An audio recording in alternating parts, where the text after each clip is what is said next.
മഹാഭാരതത്തിലെ പുരോചനൻ എന്ന കഥാപാത്രത്തെക്കുറിച്ച് നിങ്ങൾ കേട്ടിട്ടുണ്ടോ?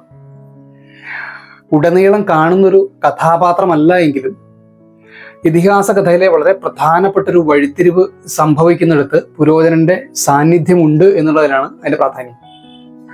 അങ്ങനെ ആ പുരോചനന്റെ ചതിപ്രയോഗത്തെക്കുറിച്ചാവട്ടെ ഇന്നത്തെ വീഡിയോ മുഴുവനായിട്ടും കാണുക.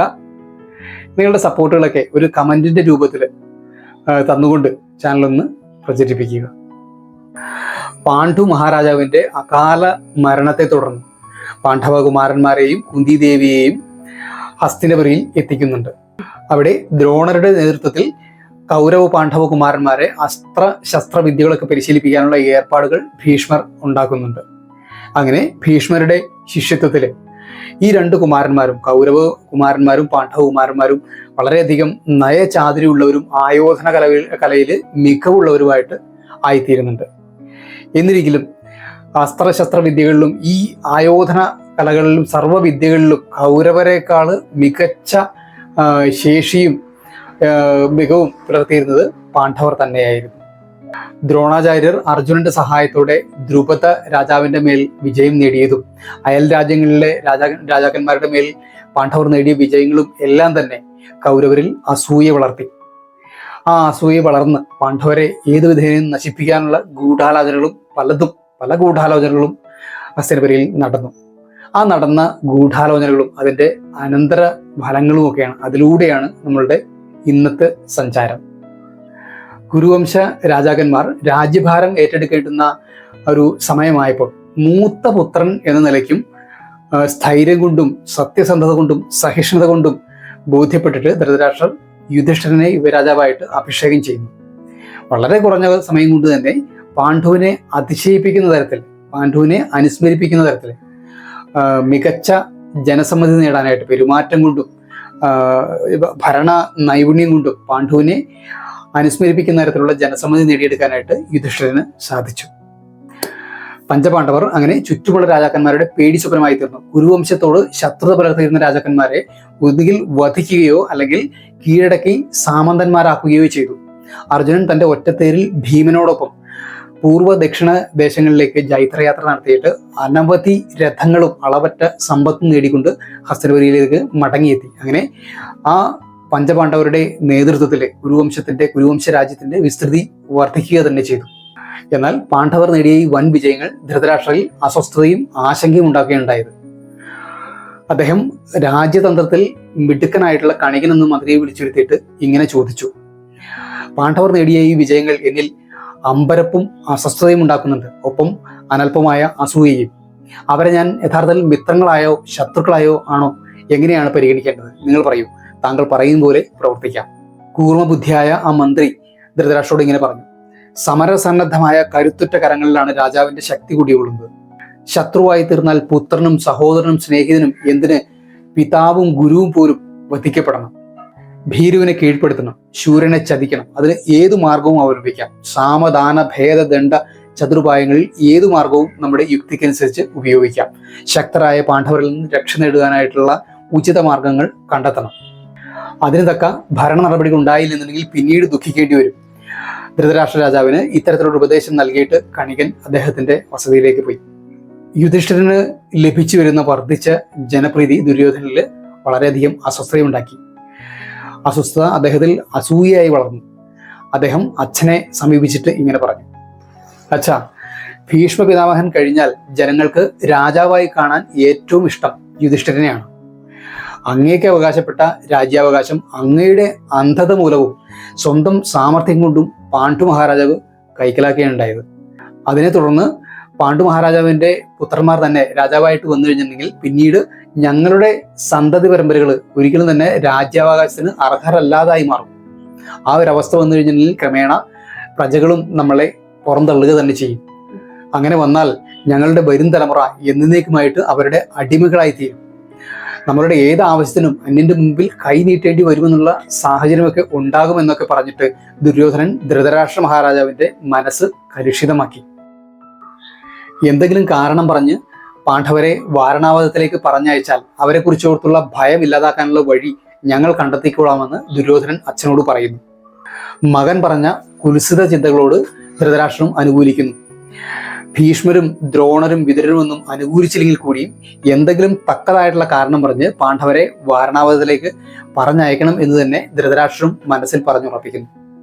അതിനുള്ള കളമൊരുക്കുന്നതിനായിട്ട് ദുര്യോധനൻ പ്രജകൾക്ക് നിർലോഭം വസ്തുക്കളും ധനധാന്യങ്ങളും ഒക്കെ നൽകി സ്വാധീനം ചെലുത്താൻ തുടങ്ങി. ധൃതരാഷ്ട്രരുടെ പ്രേരണ പ്രകാരം രാജസേവകര് വാരണാവതത്തിലെ ഉത്സവത്തെക്കുറിച്ചും അതിൻ്റെ മഹിമയെക്കുറിച്ചുമൊക്കെ വളരെ വളരെ പാടി പുകഴ്ത്താൻ തുടങ്ങി.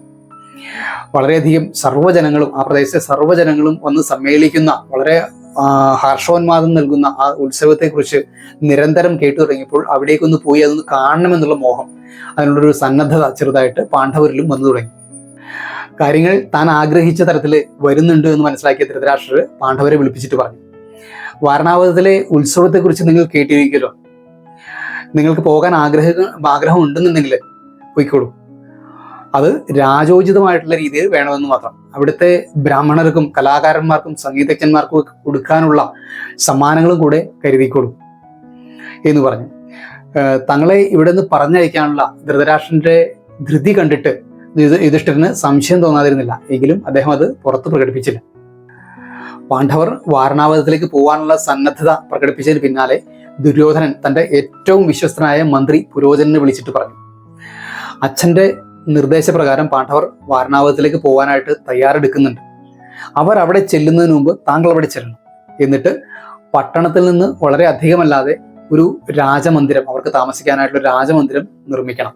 അതും അരക്ക് പോലുള്ള എളുപ്പത്തിൽ തീ പിടിക്കാൻ സാധ്യതയുള്ള വസ്തുക്കൾ കൊണ്ടായിരിക്കുകയും വേണം. ഒറ്റ നോട്ടത്തിൽ അത് സാധാരണക്കാരൻ ഒരാൾ നോക്കിയിട്ടുണ്ടെങ്കിൽ അത് തിരിച്ചറിയാനും പാടുള്ളതല്ല.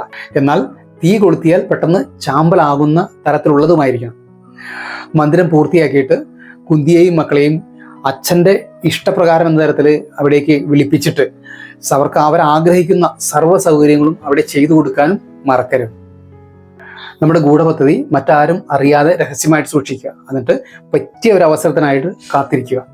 പാണ്ഡവർ മതിക്കെട്ടുറങ്ങുന്ന ഒരു അവസരത്തിൽ മന്ദിര കവാടത്തിന് തീ കൊളുത്തുക. പാണ്ഡവർ തീയിൽപ്പെട്ട് മരിച്ചാൽ ജനങ്ങൾക്ക് നമ്മെ കുറ്റപ്പെടുത്താനാവില്ല. ഇങ്ങനെ ദുര്യോധനിൽ നിന്ന് വളരെ വ്യക്തമായിട്ടുള്ളൊരു ഗൂഢനിർദ്ദേശം ലഭിച്ചതിന് പ്രകാരം പുരോചനൻ വാരണാവതത്തിലെത്തി പറഞ്ഞതിന് പ്രകാരമുള്ള ഏർപ്പാടുകളൊക്കെ ഉണ്ടാക്കുന്നു. യാത്രക്കായി ഗുരുജനങ്ങളെ വന്ദിച്ച് ഇറങ്ങിയ കുന്തിയെയും പാണ്ഡവരെയും വിതുരരുടെ നേതൃത്വത്തിലുള്ള പൗരാവലി പട്ടണാതിർത്തി വരെ അനുഗമിക്കുന്നു. അവിടെ വെച്ച് വിതുരർ മ്ലേച്ഛ ഭാഷയിൽ ചില മുന്നറിയിപ്പുകൾ യുധിഷ്ഠിരനോട് പറയുന്നുണ്ട്. അന്ധനായ ധൃതരാഷ്ട്രർക്ക് വഴിതെറ്റുന്നുണ്ട്. ആശയനിഷ്ഠയില്ലാത്തവരിൽ നിന്ന് നന്മകൾ പ്രതീക്ഷിക്കരുത്. ശത്രുവിൻ്റെ ആസൂത്രിത നീക്കങ്ങളെക്കുറിച്ച് ബോധമുള്ളവൻ മുൻകൂട്ടി തന്നെ വരാനിരിക്കുന്ന അപകടങ്ങൾക്ക് സ്വയരക്ഷ നേടുക. ലോഹനിർമ്മിതമായിട്ടുള്ള ആയുധങ്ങൾ മാത്രമല്ല നമ്മളെ ഗുരുവേൽപ്പിക്കുന്നത്. തണുപ്പകറ്റുന്ന തീക്ക് കാടിനെ തീ പിടിപ്പിക്കാനുള്ള കഴിവുമുണ്ട്. എങ്കിലും കാടിനകത്ത് തീക്ക് എത്തിച്ചേരാനാവാത്ത ഇടങ്ങളുണ്ട് എന്നറിയുന്നവൻ ആ ആപത്തിൽ നിന്ന് തീർച്ചയായിട്ടും രക്ഷപ്പെടും. ഇങ്ങനെ മ്ലേച്ഛ ഭാഷയിൽ വിതുരർ നൽകിയ നിർദ്ദേശങ്ങൾ, ആ നിർദ്ദേശങ്ങളിൽ യുധിഷ്ഠിരൻ വരാനിരിക്കുന്ന ആപത്തുകളെ മനസ്സിൽ കണ്ടു. ആ കാര്യങ്ങളെല്ലാം തന്നെ തൻ്റെ സഹോദരന്മാരുമായിട്ട് യുധിഷ്ഠിരൻ പങ്കുവച്ചു. അങ്ങനെ വാരണാവതത്തിലെത്തിയ പാണ്ഡവരെ അവിടുത്തെ പൗരന്മാർ വളരെ അത്യുത്സാഹപൂർവ്വം സ്വീകരിച്ചു. നിരവധിയായിട്ടുള്ള പൗരമുഖ്യന്മാരുടെ വീടുകളിൽ സൽക്കാരങ്ങൾ സ്വീകരിച്ചുകൊണ്ട് പാണ്ഡവർ വളരെ അത്യാഹ്ലാദപൂർവ്വം അവിടെ സമയം ചെലവഴിച്ചു. പിന്നീട് പുരോചനന്റെ സ്നേഹപൂർവ്വമായിട്ടുള്ള നിർബന്ധത്തിന് വഴങ്ങിയിട്ട് ദുര്യോധനന്റെ നിർദ്ദേശപ്രകാരം നിർമ്മിച്ച പുതിയ മന്ദിരത്തിലേക്ക് പാണ്ഡവർ താമസം മാറ്റി. അവിടെ എത്തിയപ്പോൾ തന്നെ യുധിഷ്ഠിരന് വളരെ വ്യക്തമായിട്ട് അരക്കിന്റെയും നെയ്യിന്റെയും ഗന്ധം ലഭിച്ചു. അദ്ദേഹം അനുജനായിട്ടുള്ള ഭീമനോട് പറഞ്ഞു, ഭീമ നോക്കൂ, വളരെ സൂക്ഷിച്ചു നോക്കിയാൽ ഈ കെട്ടിടം എളുപ്പം തീ പിടിക്കുന്ന വസ്തുക്കൾ കൊണ്ടാണ് പണിതിട്ടുള്ളത് എന്നുള്ളത് നമുക്ക് മനസ്സിലാക്കാം. ഇത് ദുര്യോധനന്റെ നിർദ്ദേശപ്രകാരം പുരോചനൻ ഒരുക്കിയിട്ടുള്ള കെണിയാണിത്. നമ്മളെ തീയിലിട്ട് കൊല്ലാനുള്ളൊരു പദ്ധതിയായിട്ടുണ്ട്. പക്ഷെ ഇത് നമ്മൾ തിരിച്ചറിഞ്ഞായിട്ട് ഭാവിക്കാതെ വളരെ സന്തോഷമായിട്ട് ഇവിടെ കഴിഞ്ഞുകൂടിയിട്ട് ജാഗ്രതയോടെ നമുക്ക് രക്ഷയ്ക്കുള്ള മാർഗം കണ്ടെത്തുകയാണ് വേണ്ടത് എന്ന് ദുര്യോധനൻ തൻ്റെ അനുജന്മാരെ പ്രത്യേകം ഓർമ്മിപ്പിച്ചു. അങ്ങനെ ഇരിക്കെ ഒരു ദിവസം വിതുരരുടെ നിർദ്ദേശപ്രകാരം ഒരാൾ രഹസ്യമായിട്ട് പാണ്ഡവരെ ചെന്ന് കണ്ടു.